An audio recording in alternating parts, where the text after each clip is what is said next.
A very good evening to you. Thank you so much for tuning in. Welcome to Man Up.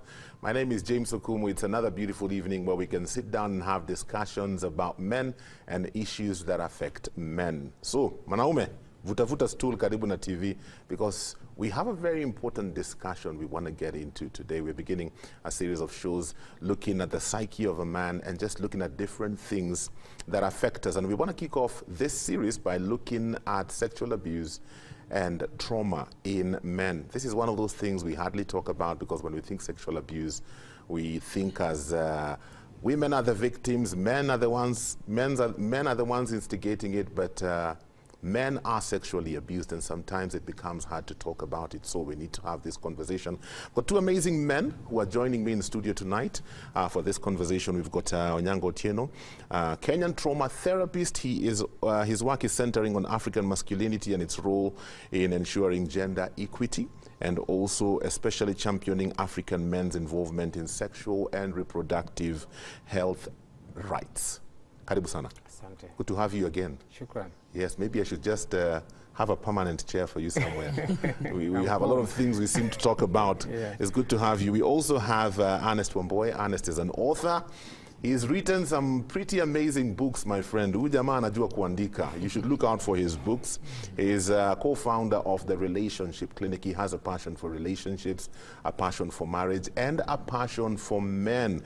And in fact, even as we talk about the whole men and sexual abuse, he runs a very powerful program for men who are addicted to pornography. And so if you're tuned in tonight and that's an addiction in your life, you need to reach out to him and be part of this program, because I know it can help you get the freedom that you desire.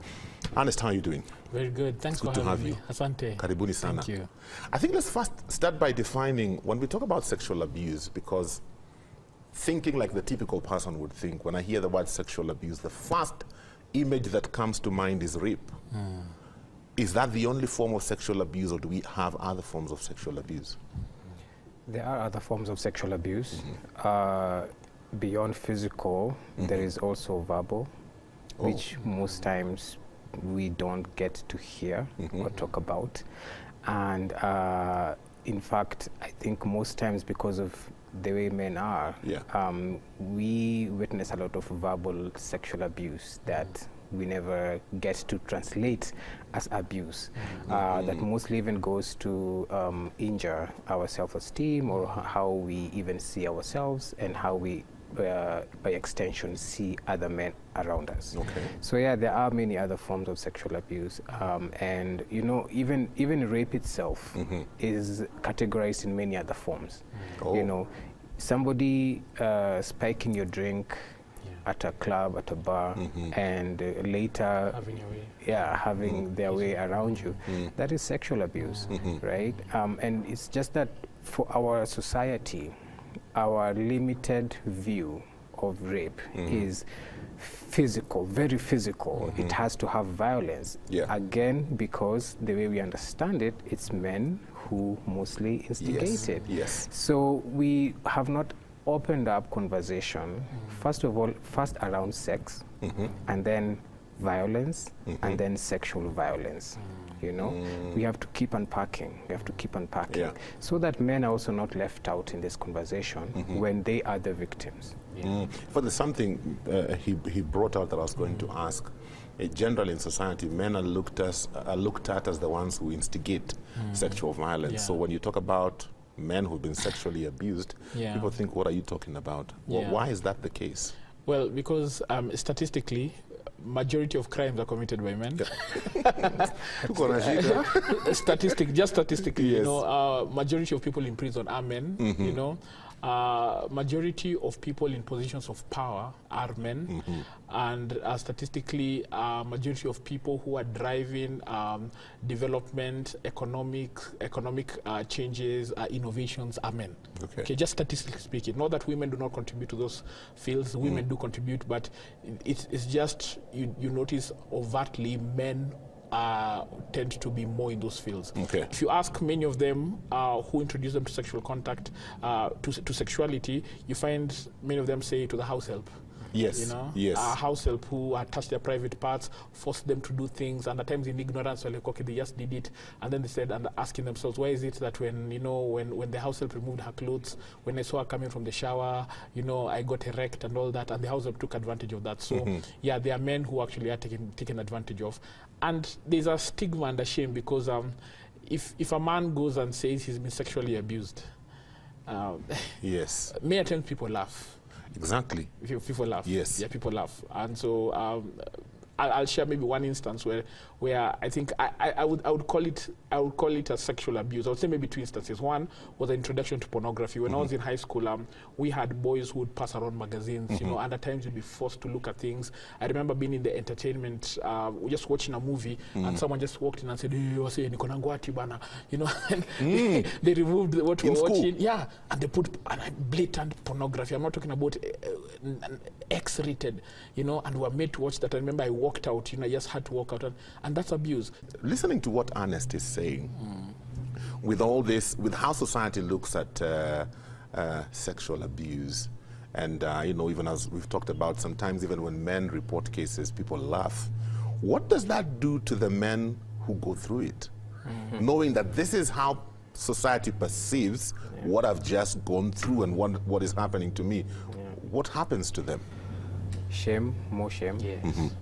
Because for me, it did happen to me. Again, it was a house help. And at the time, I didn't know it was abuse because you've heard about sex. I was 20 years old, and in my brain, sex is supposed to be a good thing. Yeah. But the manner in which it happened, I'm realizing 10 years later, this was actually abuse, you know, and I'm going through my therapies and all that. Then I spoke about it, James, you know. I put out a tweet, my friend. And what happened after that opened my eyes to so many things. Okay. Because the cyberbullying that ensued, again, it was men who were telling me, hey, mwanaume hawezi kuwa raped by a woman. How is that even possible? Yeah. You know, how did you not defend yourself? You're just looking for clout. You must have enjoyed it. Oh my You know, goodness. you're just wasting our time here. You know, you're looking for attention and stuff like that. But now, what even caught my attention further were the men coming to my DMs. Who've been through similar experiences? Yes. Wow. Wow. Those were the people, my friend. And you know, they were saying, it happened to me. I was 6 years old. I was 7 years old. I was 13. I was 15. And they're saying they've never seen any man publicly speak about being sexually harassed or assaulted. Yeah. For many of them, I was the first one. And James, they were saying, I am a pastor in church and I'm living with this trauma. I can't tell my wife, I'm struggling in my marriage, I have kids, and I don't know where to take this wound. Wow. And some other dude told me, you know what, I was sodomized by people I knew. Oh my goodness. And he said that he got so angry and desperate. Yeah. Ernest, he looked for goons. He looked for goons to go and kill those guys. Yeah. Wow. And he told me they will never do it to another man because they are dead. Yeah. What? My friend. So this is a whole pandemic of its own. Yeah. Because that shame that you live with, you feel so helpless. And you're like, even if I try to speak, who will believe Who will me? believe me? You know, I'm a man. Who will believe that this happened to me? You know, so why not take matters into my own hands? Right? And for those who don't have the power, the resources, now they get into depression. Now suicide rates go up. And all In fact, I was going to ask that before we talk about what possible solutions are available.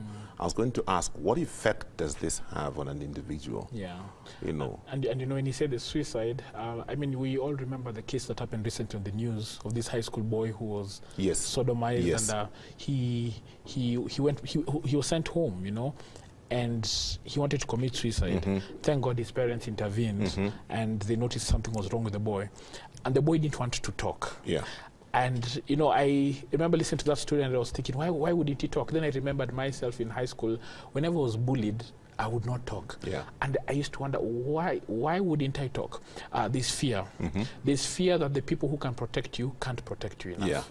Yeah. Then there's a shame that what you're going through will scar you for life. Even if you talk about it, in fact, the fear is that the shame will increase because now more people will know, and perhaps they may not receive it with grace. They may cajole you for it. Yeah. So the mental strain that you carry, the weight that you carry, is so big, and it's no wonder that 2/3 of suicide cases and 2/3 of depression cases are by men.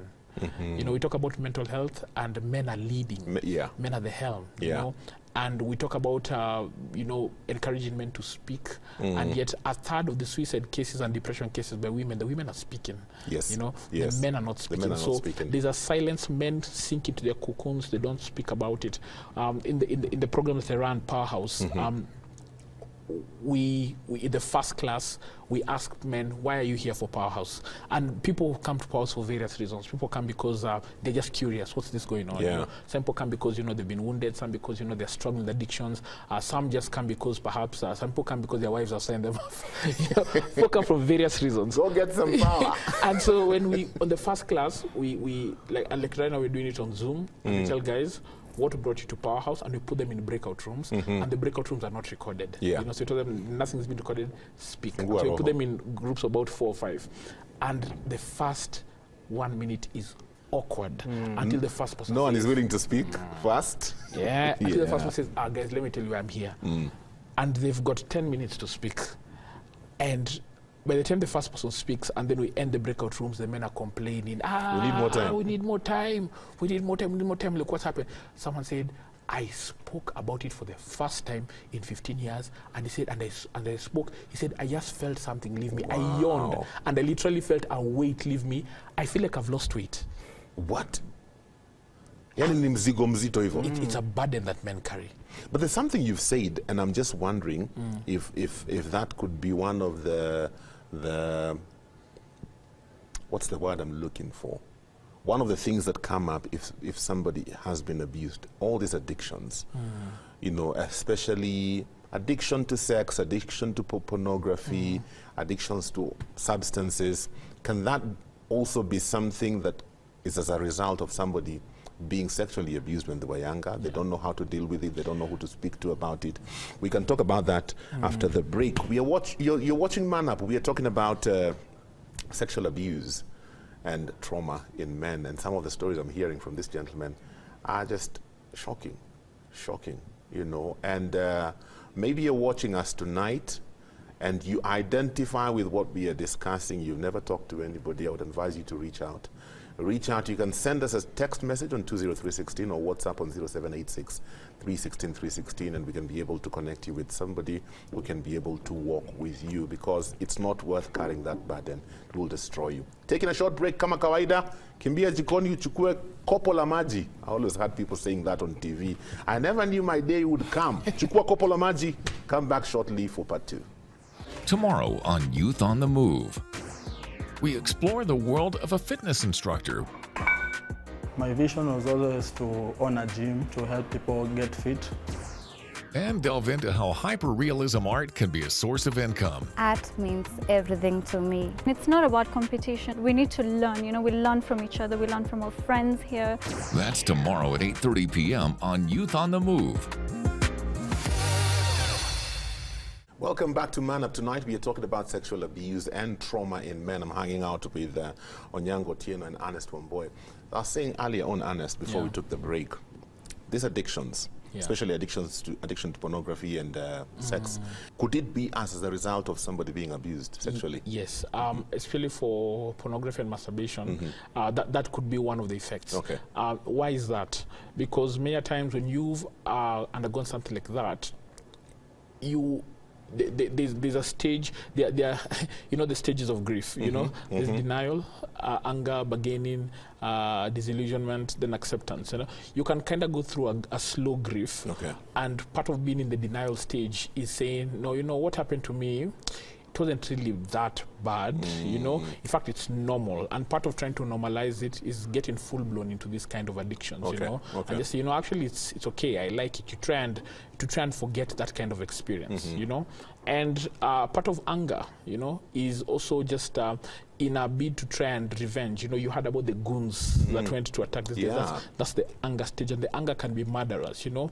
And part of that anger can be channeled, you know, to just relieve of you that stress through addictions. Addictions give you a temporal release of pleasure, you know, that makes you think, you know, this is good, you know. Then there's the bargaining stage where you feel like, oh, you know, maybe it was my fault. And at times in that bargaining stage, you know, you kind of at times fall back into some of these depressive habits. And then disillusionment is the depression stage, you know, where you're now just full-blown depressed, even at times suicidal, and in that times, at times you're looking for something to just give you a high, and at times the addictions do that, you know. So we have to get to the acceptance stage where you actually accept that was traumatic, that was wrong, and the coping mechanisms that I'm developing through porn, through masturbation, through sleeping around, they are not healthy. They are not taking away the problem, they are exacerbating it. Okay. All right? Yeah. Okay. Yeah. You know, I'm just wondering, because when you mentioned your story, you said you were 20 years. When you mentioned your story, you were in high school. I'm just wondering, does sexual abuse happen in adult men? And what kind of scenarios, what kind of places does this happen? Does it happen in the workplace? Does it happen, you know, how? Sexual abuse happens nearly in all ages. We just don't see it. Okay. Because or we choose not to see it's it. not in our eyes, or we choose not to see it, you know. If we were never sharing these stories, you wouldn't believe these things exist. Exactly. Right? Yeah. And you've been on earth this long. Are you trying to say I'm old? By the grace of God. You've been here several days. You know? We've seen your beard grey out. I'm telling you, oh my goodness. You know, so it happens, and even in adulthood, I mean, you know, you could be walking in the street and somebody decides to grope you. You could be hanging out at a club and somebody spikes your drink, and they take advantage of you and you're unconscious. You know, and in other times it could also be in a relationship. You know, there is something we call marital rape, all right? And even though, again, statistics show it's men, again, who are more aggressive with that, but there are many other relationships where men are also sexually abused, you know, and even within those contexts, it's very confusing to say, my partner abused me, because already you're in that space, it is assumed by society there's always consent. There's a place where men have been put where if these things happen to you, it's wrong. And yes, it can happen when you're an adult. And you must say no. You must say no. I remember one other instance that I would say happened to me when I was in campus. This lady came, we were having a school event, and you know, she came dressed really skimpily, you know, and she just came and sat on me. You know, the event, the auditorium was full, you know, so the auditorium was full, and so she didn't find us, and came and just sat on me. And I told her, hey, please stand up, I'm not comfortable. She said, no, come on, it's just, I'm just sitting, you know. And she began to make me feel awkward for refusing her to sit on my laps, you know, and I'm telling her, I'm not comfortable. She's like, come on. So now it's like, what's wrong with you? And I'm thinking, if these roles were reversed, you could actually get me expelled from school for insisting. You know, I mean, the laps, the laps are sexy. you know, you don't have anyone sit on your laps. We even tell our children, don't sit on anyone's laps because it's near the private area. You know, and someone can get sexually titillated. I had to literally push this lady, you know, and tell her, you know, you can have the seat, I'll stand. Very embarrassing, you know, but these things do happen. You know, both of you have mentioned something I want to pick up on and find out what's the importance of it, and do we have enough of those. When you posted your stuff online, people came to your inbox because they felt this is a safe space for me to talk about my issue because this guy will understand he's been through something similar. With what you're doing with Powerhouse, when men realize I'm in a group with other men who've experienced what I'm going through, then they even need more time to talk. I'm just wondering, do we have enough spaces, safe spaces, for men who've been sexually abused and are going through trauma, safe spaces where they can share their story, and is it important for them to share their story? I think that is part of a larger conversation. Okay. Okay. There is the sexual abuse part, but it does not exist in isolation. Okay. I really would love to communicate that. Generally, in society, and you know, the media is really powerful, right? Men do not have models of themselves in the media out there as people who think of wellness or intimate conversation with each other. We don't see it. Many times out there, we see men as aggressive people. Yeah. The men in power, who are the people in media, we see in media, are aggressive people. Yeah, somebody holds a mic somewhere in a multitude and they say, hey, hey, hey, hey, people fight, you know? And they're in these soap operas and in the movies, they are fighting impossible things, you know? They are strong all the time and they don't show emotion, all right? Yeah. So that is the space we are coming from, all right? And then there is also the idea that you are supposed to be on top. Yeah. All right? Yeah. So you initiate sex as a man, that is the information we have. This thing cannot be used against you. Yeah. All right? So the injection of information that society has is that a man is the one who's supposed to be on top sexually, you know? And in many other forms as a human being. Yeah. All right. So already, if this happens to you as a guy, with the information you have about who you're supposed to be, it confuses your identity. You get that? It confuses your identity. Yeah. All right. So when we go deeper now into the sex part, you know, I realized that we are, so many of us, suffering in silence. Right, and I, in my work, I've been trying to open up communities for men, those safe spaces where they could just come and speak to each other, share their experiences, and it is same effect. Somebody says, "I've never said this in 35 years of my life, 40 years of my life. I was 12 when this happened, and this is the first time I'm speaking about it," you know, and I think these ministries that we are working on they are geared to help men humanize themselves, because for the longest time we have over-depended on women to do that for us. Okay, we want them to understand us and do all this emotional labor on our behalf. Yeah. But if Ernest is my friend, and the only time I'm hanging out with Ernest, it's Arsenal and Manchester United and politics and alcohol and land and business. Yes. But the emotional turmoils that are happening inside us, we are not speaking. So I only get to connect with the shell of Ernest, and he gets to connect with my mask, but never my heart. Never my heart. Yeah. And that is where we have to begin. Okay. I grew up in that silence. It didn't save me. Yeah. It didn't save me. And so we ourselves have to open up these spaces for ourselves and each other. As we wrap up, I'm just wondering, the next generation of men that we are, you know, raising, how do we protect them or even shield them or prepare them? I don't even know which word to use. Yeah. What can we do for them where this issue is concerned? Well, one, let's do what Onyango said. Let's create those safe spaces. We thank you for ManUp. Safe space, you know, that you've created. Yes. So you're actually contributing to the healing of the problem, James, and we celebrate you. We thank you for your platform on Family TV and on Radio 316. Those are the platforms you're talking about.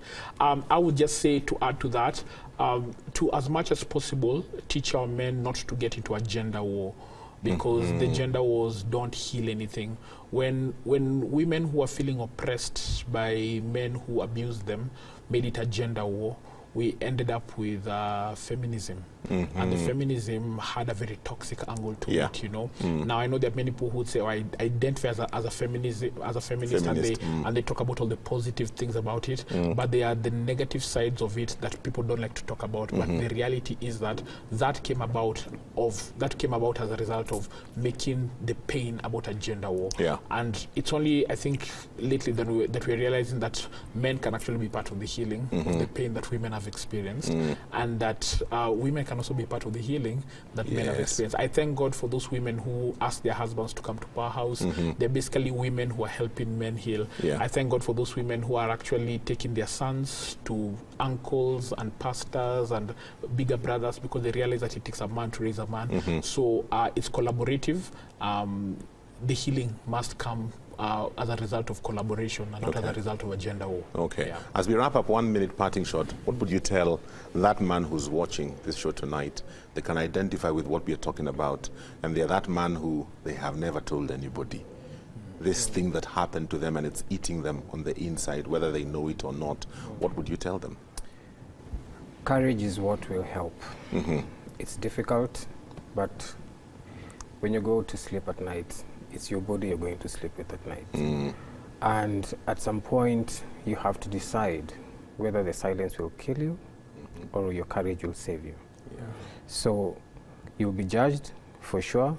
The people in this world who wanted change, who are judged. It is very difficult. The odds are against you. But if I never spoke, James, I'd never be here. You'd never have seen me. Very true. So, courage. Courage. Wow. Ernest, to those men who have an addiction with pornography and sex and all that, I will tell them, choose your deliverance over your dignity. And doing that is by confessing. Come forward. The best days of your life are ahead of you. They're not behind you. How can they reach you? How can they be a part of your program? Go to trcenter.org. That is trcentre.org. trcenter.org. That's the relationshipcenter.org. Or go to penstrokes.co.ke. I just look out for events there. You'll see Powerhouse somewhere there. Or even just send us an email in any of those websites, penstrokes.co.ke, trcenter.org. Send us an email. We'll respond and we'll help you out. What about you? How can they get in touch with you? Just search Onyango Otieno. You'll see a bald man waiting. Like that. Yani, he's such a brand, my friend. There's no other Onyango Otieno. There's only one. Well, I'm out of time for tonight. I hope this conversation has triggered something in you. Like I said as we began, if you need help, reach out. Help is available. We have people like Ernest, people like Onyango who are doing something, and I know several other gentlemen who are creating spaces where men can come and share some of these things that they're struggling with so that they can find help. So don't be silent. Reach out. You're not the only one. You're not strange. This has happened to quite a number of men, and there's healing and restoration. Have yourselves a great night, and God bless you.